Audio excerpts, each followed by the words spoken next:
అందరికీ నమస్సుమాంజలి. సెప్టెంబర్ మాస ఫలితాలు.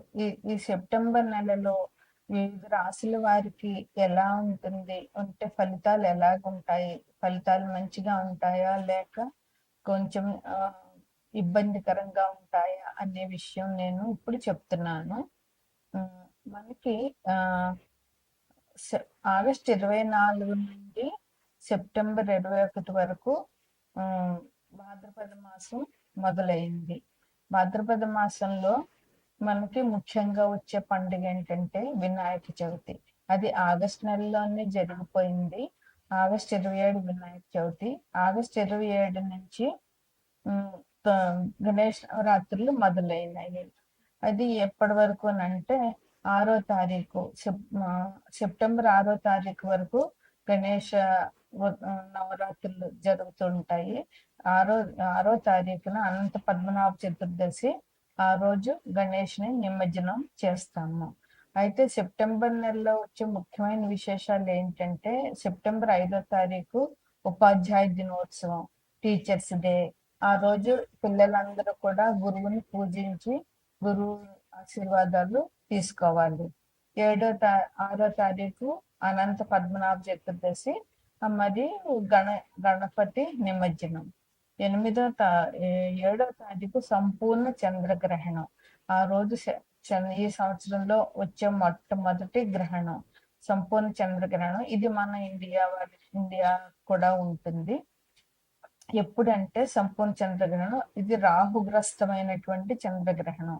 రాత్రి 9:56 మొదలవుతుంది.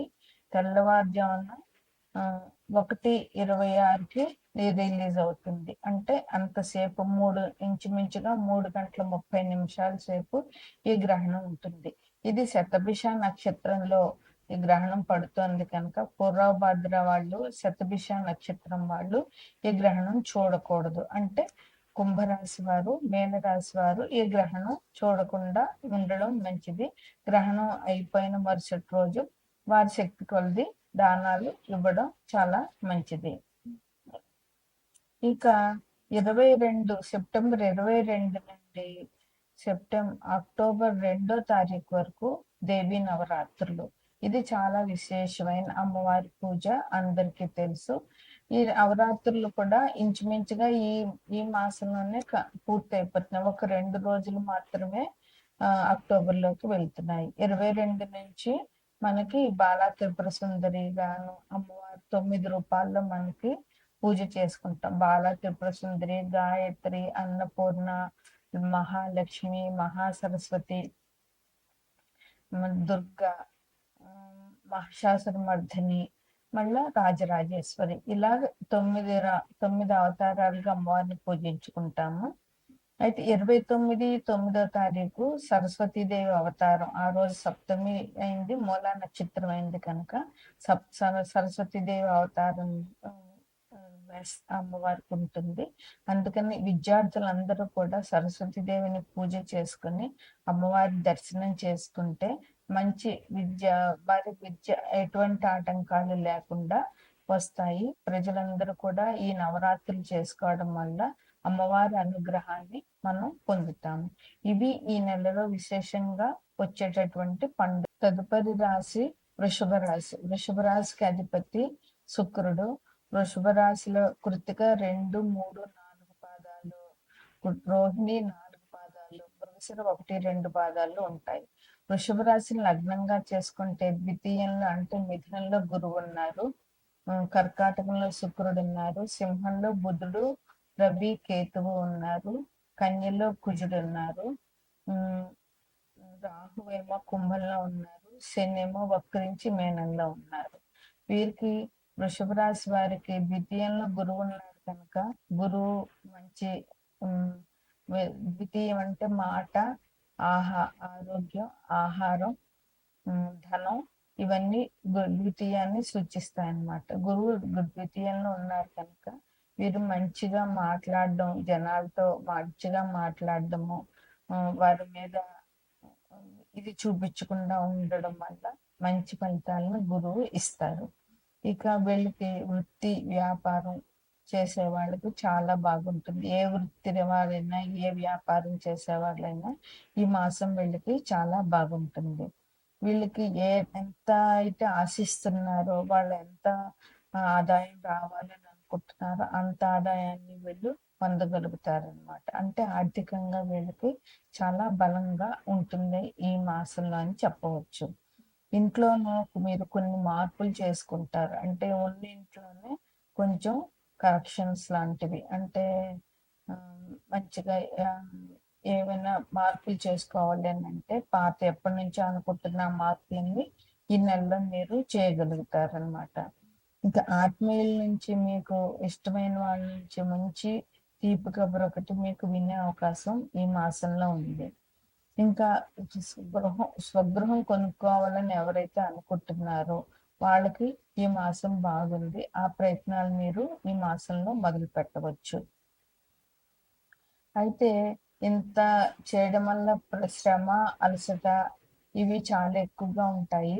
ఆ శ్రమ, అలసట నుంచి తప్పించుకోవడానికి మీరు తగిన జాగ్రత్తలు తీసుకోవాలి.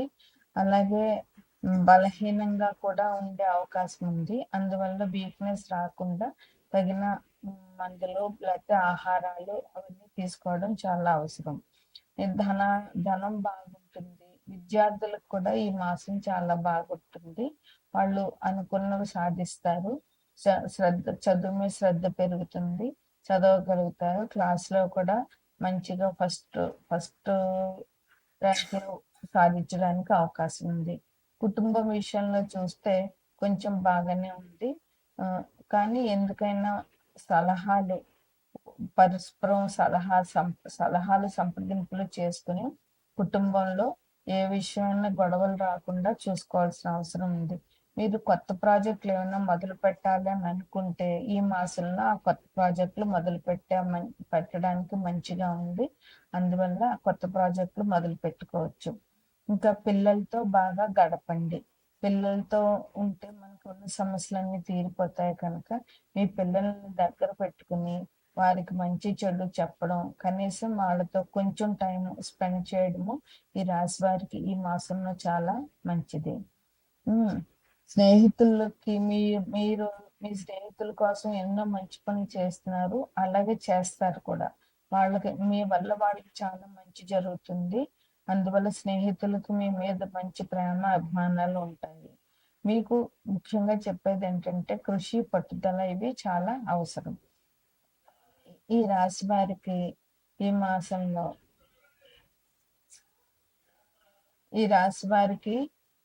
ఈ మాసంలో అమ్మవారి పూజ చేసుకోవడం వల్ల మంచి జరుగుతుంది. శుక్రుడు అధిపతి కనుక శుక్రుడు అమ్మవారిని సూచిస్తాడు కనుక అమ్మవారి పూజలు చేసుకుని అమ్మవారికి గణపతి నవరాత్రులు అయిపోతుంటాయి. అవి గణపతి పూజ చేయడం, అమ్మవారి పూజ చేయడం ఈ రాశి వారికి ముఖ్యంగా చెప్పేటటువంటి ముఖ్యమైన పరిహారం.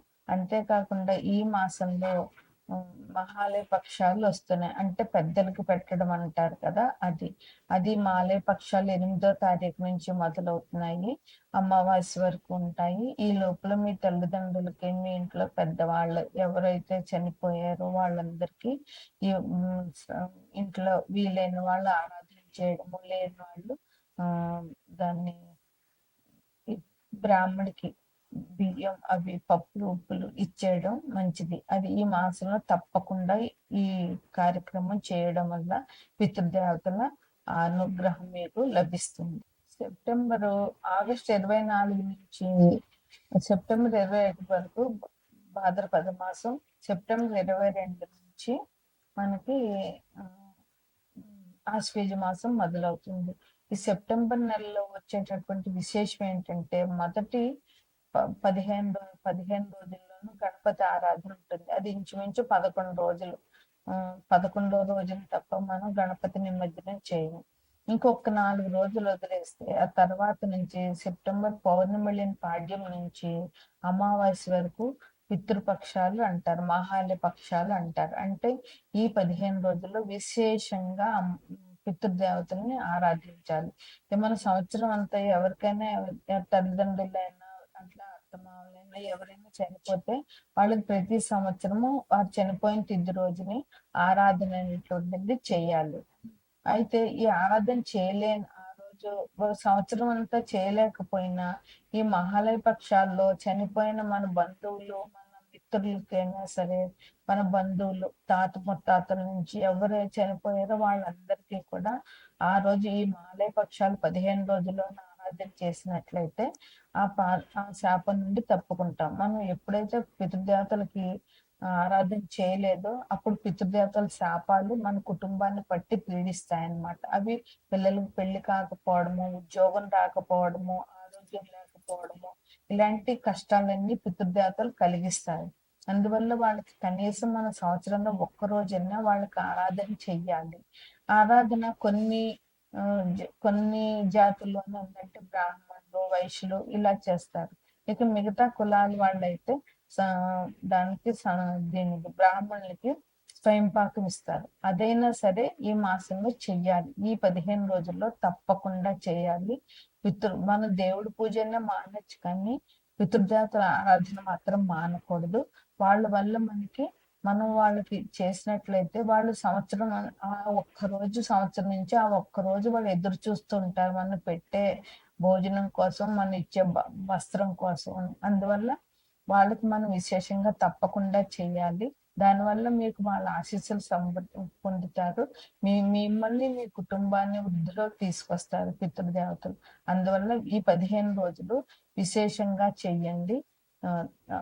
వాళ్ళ ఆశీస్సులు పొందండి. ఇక సెప్టెంబర్ 22 నుంచి అక్టోబర్ 2వ తారీఖు వరకు అమ్మవారి దేవి నవరాత్రులు. ఇవి ముఖ్యమైన నవరాత్రులు. ఇందులో అమ్మవారు 9 అవతారాలతో 9 రోజులు 9 అవతారాలతో భక్తుల్ని మనం దర్శనం చేసుకోవచ్చు భక్తులు. అందువల్ల అమ్మవారిని విశేషంగా ఆరాధించండి. ఇది చాలా మంచి అవకాశం. అమ్మవారి దయ ఉంటే ఇంక ఎవరు ఏం చేయలేరు. అమ్మవారి దయ ఉంటే అన్నీ ఉన్నట్లే. అమ్మవారిని విశేషంగా ఆరాధించండి. అమ్మవారి ఆశీస్సులు పొందండి. ముఖ్యంగా ఈ మాసం మనకు చాలా అదృష్టవంతమైన నెల అని చెప్పుకోవచ్చు. అమ్మవారి పూజలు చేసి అమ్మవారి ఆశీస్సులు పొందండి. అలాగే పితృదేవతల ఆశీస్సులు పొందండి. ఇది ఈ అన్ని రాసుల వారికి కూడా ఉన్నటువంటి పరిహారాలు.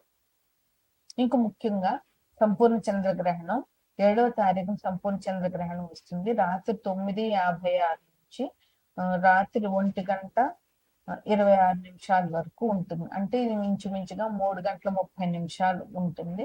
అందుకని శతభిష నక్షత్రం